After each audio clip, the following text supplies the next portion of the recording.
பிரண்டை ரசம் ரெடி ஆகிடுச்சு. மூட்டு வலிக்கெல்லாம் ரொம்ப நல்லதுன்னு சொல்கிறாங்க. அதனால் நீங்கள் நைட்டு இது மாதிரி வச்சு குடிச்சிட்டு படுங்க. காலையில் பார்த்தா சூப்பராக இருக்கும். கை கால் வலியெல்லாம் நல்லாயிருக்கும். வணக்கம் சுமதி சமையல். இப்போ பிரண்டையில் ரசம் வைக்க போகிறோம். அதை பிரண்டையை எப்படி க்ளீன் பண்ணுறதுன்னு பார்க்கலாம். பிரண்டையை க்ளீன் பண்ணோன்னு வச்சுக்கோங்களேன், கையில் இது க்ளீன் பண்ணையில் கையில் அரிப்பு இருக்கும். அதுக்காக எண்ணெய் தேய்ச்சிக்கணும். நான் எண்ணெய் தேய்ச்சிருக்கேன் பாருங்கள். அது மாதிரி எண்ணெய் தேய்ச்சிக்கோங்க. எந்த எண்ணெயாக இருந்தாலும் பரவாயில்ல, கொஞ்சம் எண்ணெய் தேய்ச்சிட்டு க்ளீன் பண்ணிங்கன்னு வச்சுக்கோங்க. நல்லா கையில் அரிப்பு இருக்காது, நல்லாயிருக்கும். இல்லைன்னா இது அரிப்பு இருக்கும்ப்பா, அதனால் தேய்ச்சிக்கோங்க கையில். இங்கே பாருங்கள், நான் எப்படி ஒடிக்கிறேனோ அது மாதிரி ஒடிச்சிக்கோங்க.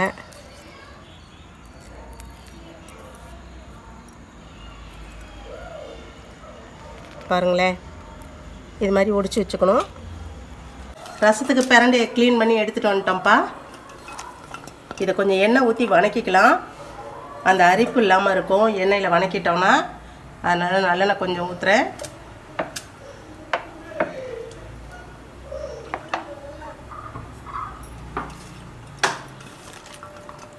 இதை க்ளீன் பண்ணி வச்சுருக்கேன். இது போட்டு வணக்கிக்கலாம்.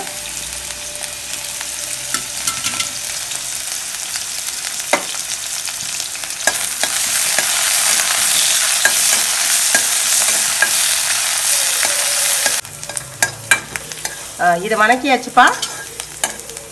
இதை எடுத்து வச்சுக்கலாம்.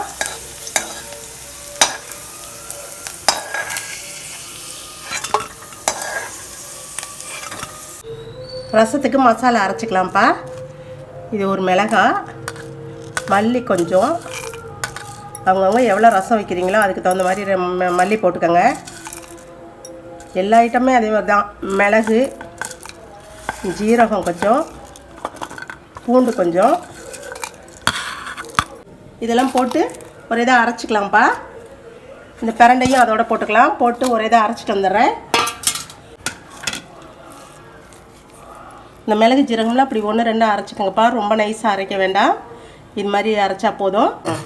புளியை கரைச்சிக்கலாம். கொஞ்சமாக போட்டிருக்கேன், சின்ன ஒரு நெல்லிக்காய் அளவு போட்டிருக்கேன். நான் கொஞ்சமாக தான் ரசம் வைக்கிறேன், அதனால் கொஞ்சமாக புளி வச்சுருக்கேன். உங்களுக்கு எவ்வளோ தேவையோ அந்த அளவுக்கு புளி எடுத்துக்கோங்க. தக்காளி ஒரு தக்காளி போட்டுக்கலாம்ப்பா.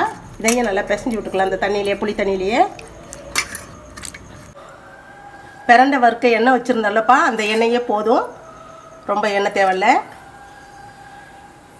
கடுகு நம்பர் போட்டுக்கலாம்.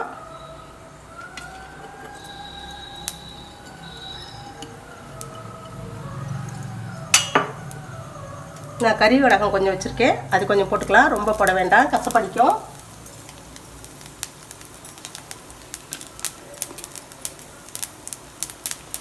லைட்டாக பெருங்காயத்தூள் போட்டுக்கலாம்.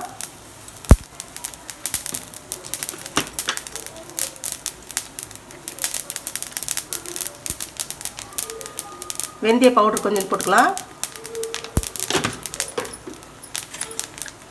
நம்ம அரைச்சி வச்சுருக்கோம்ல பிரண்டை மசாலா எல்லாம், அதையும் இதில் போட்டுக்கோங்க. மிளகு ஜீரகம்லாம் போட்டு இந்த எண்ணெயில் வணக்கணும்னா கொஞ்சம் வாசமாக இருக்கும், அதனால் இது போட்டிருக்கேன்.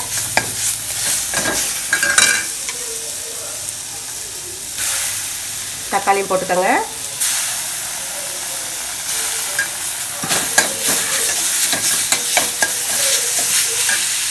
கருவேப்பிலை கொஞ்சம் போட்டுக்கோங்க.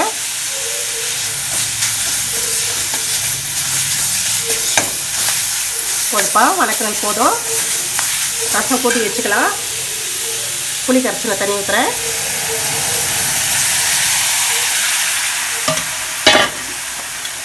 மசாலா அரைச்சல்ல அந்த ஜார்லேயே தண்ணி இருக்குது, அதை கொஞ்சம் ஊற்றிக்கிறேன். மஞ்சத்தூள் கொஞ்சம் போட்டுக்கலாம். உப்பு உங்களுக்கு தேவைக்கும் பாரு போட்டுக்கோங்கப்பா. எவ்வளோ ரசம் வைக்கிறீங்களோ அதுக்களவு உப்பு போட்டுக்கோங்க. தண்ணி இன்னும் கொஞ்சம் ஊற்றுறேன்ப்பா. எங்களுக்கு போதும், இந்த ரசம் போதும். நீங்கள் எவ்வளோ பிரண்டை போடுறீங்களோ, உங்களுக்கு எவ்வளோ ரசம் வேணுமோ அதுக்கு தகுந்த மாதிரி அரைச்சி எல்லா ஜாமான்களும் கொஞ்சம் அதிகமாக போட்டுக்கோங்க. போட்டு வச்சுக்கோங்க. இல்லைனா இதே அளவில் போட்டு செய்யுங்க. ரசம் லைட்டாக கொதிக்கணும். கொதியும் போது காட்டுறேன். போதுங்கண்ணே, பிரண்டை ரசம் ரெடி ஆகிடுச்சு. அவ்வளோதான். கறி வடகம், அந்த தாளிப்பு வடகம்லாம் போடணும் அவசியம் இல்லை. இருந்தால் போடுங்க, இல்லைனா விட்டுருங்க. கடுகு, பருப்பு, வெந்தயம் இதெல்லாம் போட்டு தாளிச்சிட்டு விட்டுடலாம். நான் மிளகாலாம் போடலை, ஒரு மிளகா போட்டு அரைச்சதுனால அதெல்லாம் நான் போடலைப்பா. ரசம் கொதிஞ்சிருச்சு, போதும். பிரண்ட ரசம் ரெடி ஆகிடுச்சு. இது மேலே கொத்தமல்லி தலையை தூவி விட்டு சாப்பிட்டோம்னு வச்சுக்கோங்களேன், சூப்பராக இருக்கும். கை கால் வலிக்கு நல்லா இருக்கும். நைட்டில் குடிச்சிட்டு படுத்திங்கன்னு வச்சுக்கோங்க, காலையில் ரொம்ப நல்லாயிருக்கும். ரசம் பிரண்ட ரசம் ரெடி ஆகிடுச்சு. மூட்டு வலிக்கெல்லாம் ரொம்ப நல்லதுன்னு சொல்கிறாங்க. அதனால் நீங்கள் நைட்டு இது மாதிரி வச்சு குடிச்சிட்டு படுங்க. காலையில் பார்த்தா சூப்பராக இருக்கும். கை கால் வலியெல்லாம் நல்லாயிருக்கும். செய்யுங்க, செஞ்சு சாப்பிட்டு பாருங்கள். சாப்பிட்டு பார்த்துட்டு சப்ஸ்கிரைப் பண்ணுங்கள், லைக் பண்ணுங்கள், ஷேர் பண்ணுங்கள். தேங்க்யூ.